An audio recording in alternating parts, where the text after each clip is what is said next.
estar aqui. Vamos continuar? Tem motivo para a gente estar trabalhando todos esses conceitos e a nossa mente dessa viajada aí, tá? Lembrem-se sempre que vocês têm que andar um longo percurso num tempo muito curto. Então, tudo isso aqui é apenas a semeadura para que vocês, a partir de vocês, saibam aonde buscar e o que buscar e busquem. Tá bom?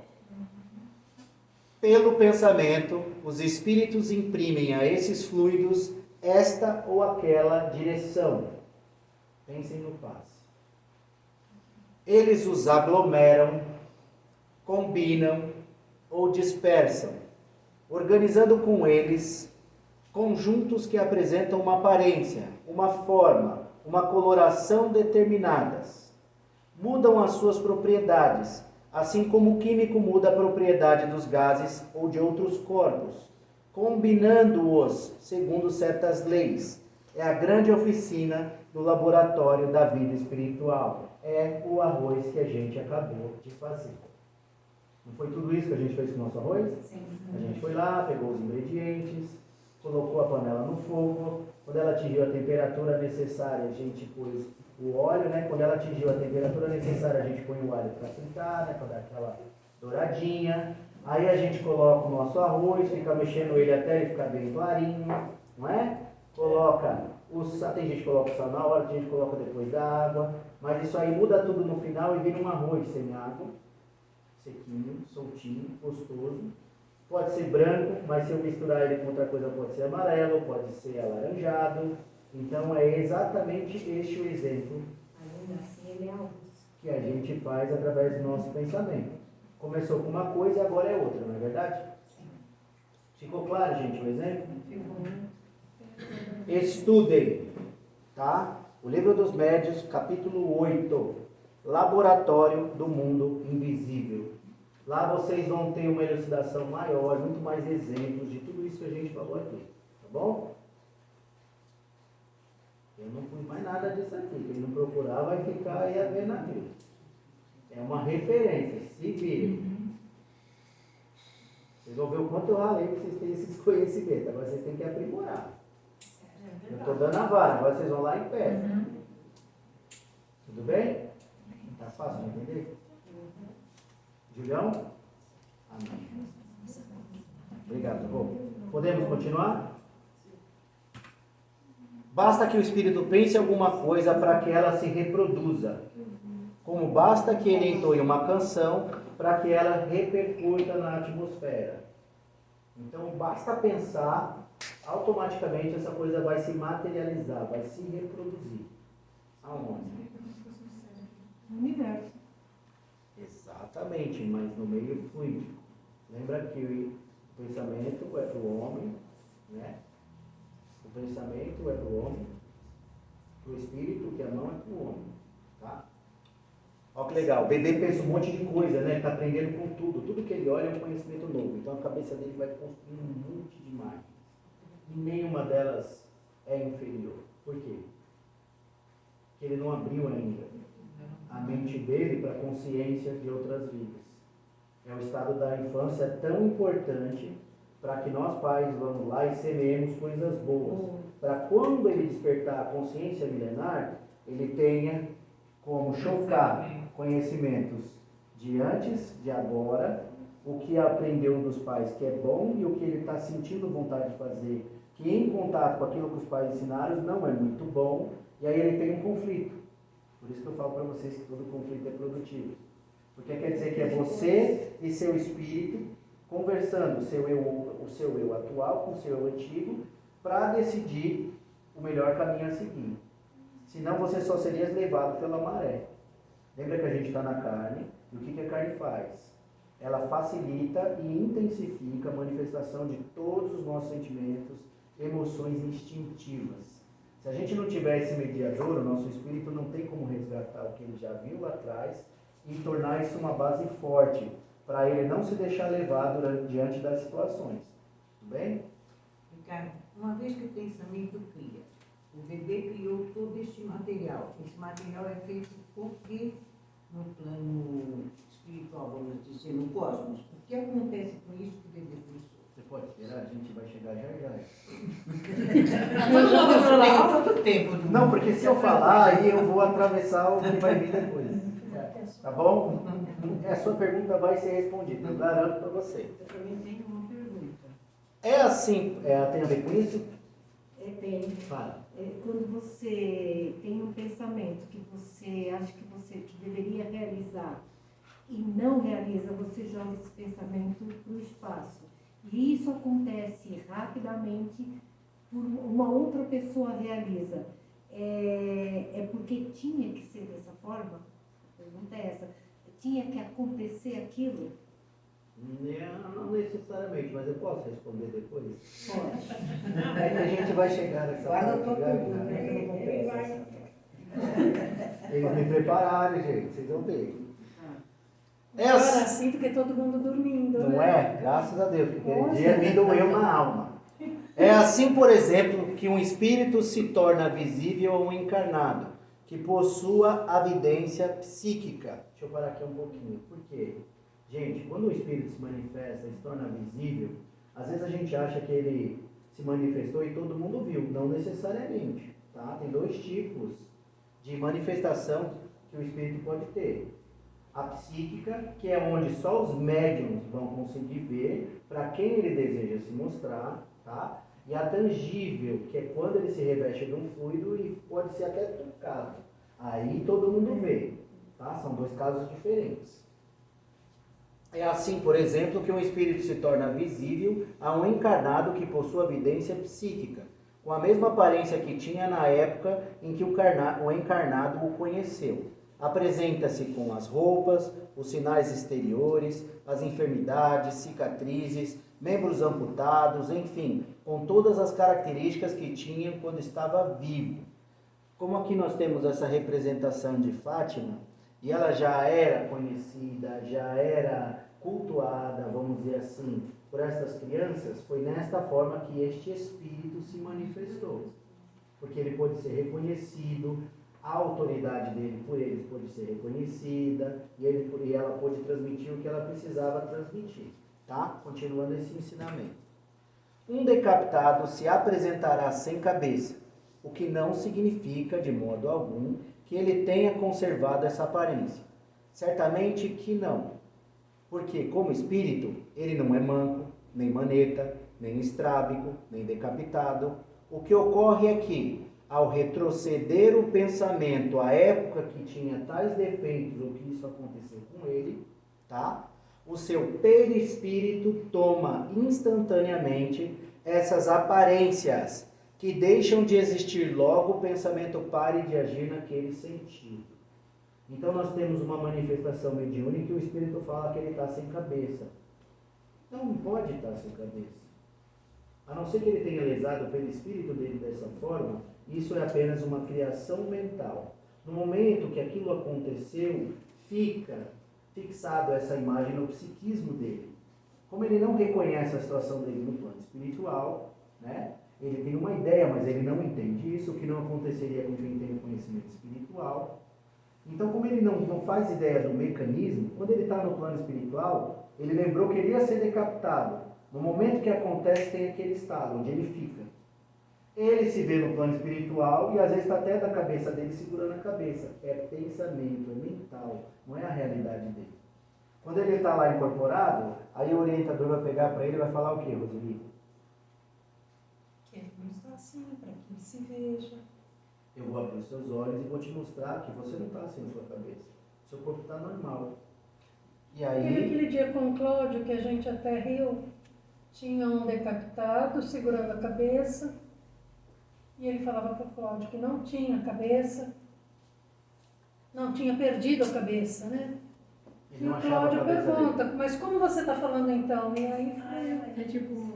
E aí você traz o espírito, a consciência de, peraí, como é que você está falando comigo? Se eu não tenho cabeça. Né? É tipo quando o André Luiz desencarnou, aí ele fica com a barriga toda aberta, tipo isso? Exatamente. Como a tua mente cristaliza ou paralisa naquele momento em que aconteceu o fato, você se vê no plano espiritual, machucado, sangrando, com feridas, doente ainda no hospital, ou ao infinito, tá? Ficou claro? É o pensamento, o perispírito não é fluídico? O pensamento age no perispírito, porque ele é fluídico, e o transforma. E aí o cara acha, se vê inclusive daquela forma, pode se mostrar, não quer dizer que ele esteja. Aí nós vamos entrar num assunto muito importante. Olha essas imagens aqui embaixo, o que elas são? Demoníacas. E o que a gente aprendeu sobre isso? Falamos um pouquinho na outra aula. Sim, que eles se aparecem dessas maneiras aí.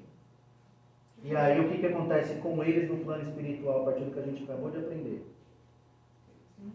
Eles não são assim. Eles só se apresentam porque a pessoa acredita ser Mira dessa alto, forma. por favor. Eles se apresentam assim porque aquele ser está pensando que ele é desta forma. Entenderam? É. Então, segundo a cultura, nós aprendemos que o diabo tem chifre, tem um rabo pontudo, tem pé de boi, é bravo, tem um olho feio, é vermelho, solta fogo pelas ventas, ou é forte pra caramba, ou alto pra caramba. Então, se um espírito quiser te assustar, e essa é a tua cultura, como ele vai se mostrar? Dessa forma.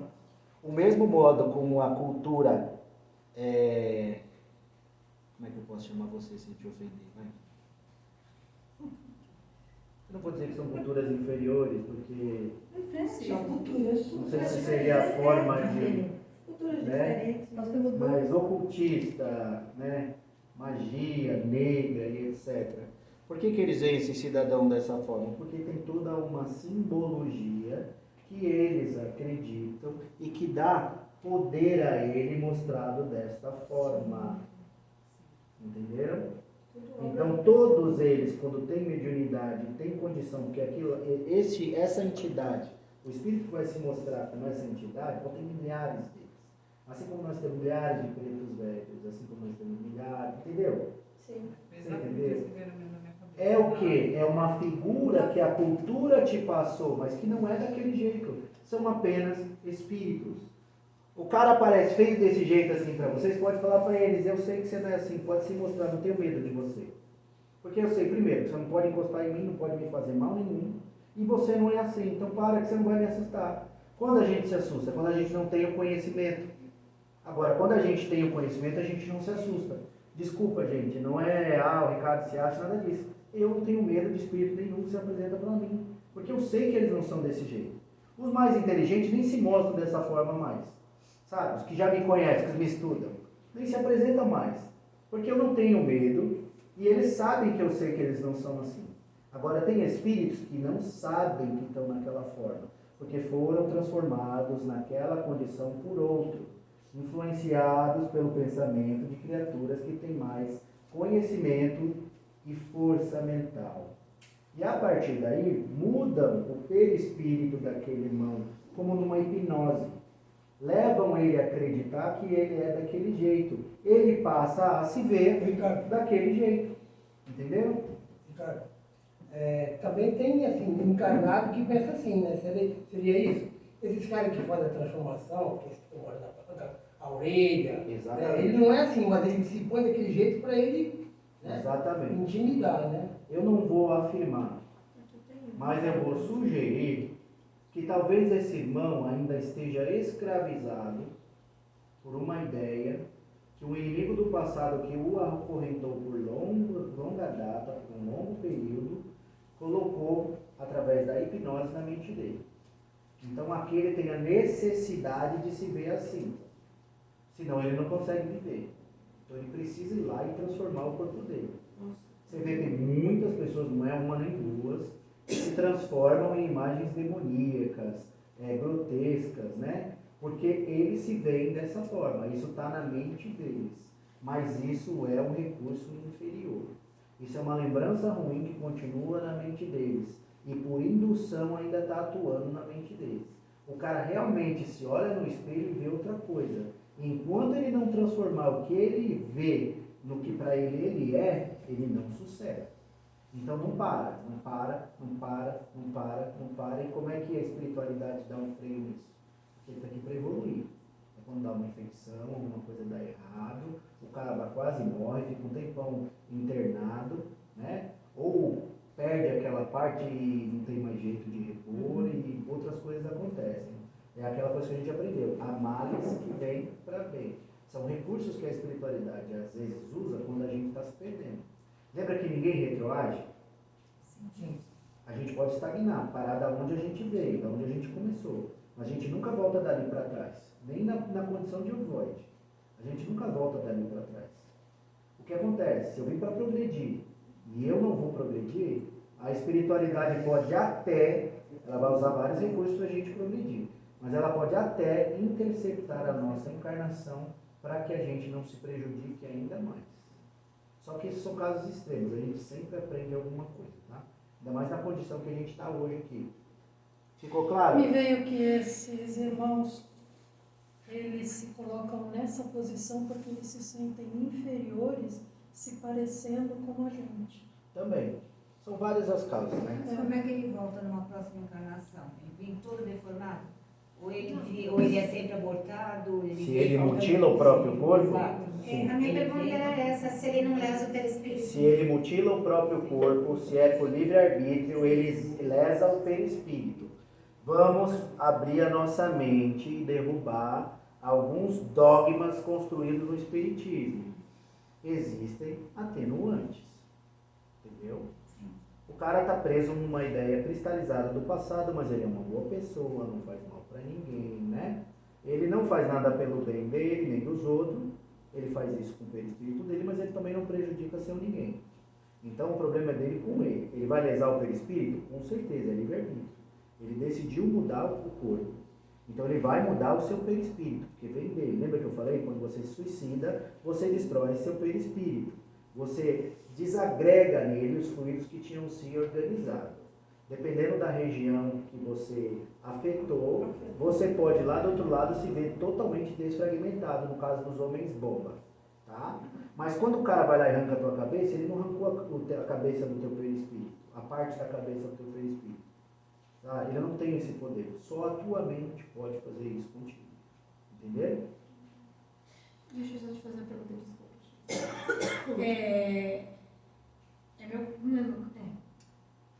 Por exemplo, você não tem medo, tipo, eu não tenho medo de ver um espírito.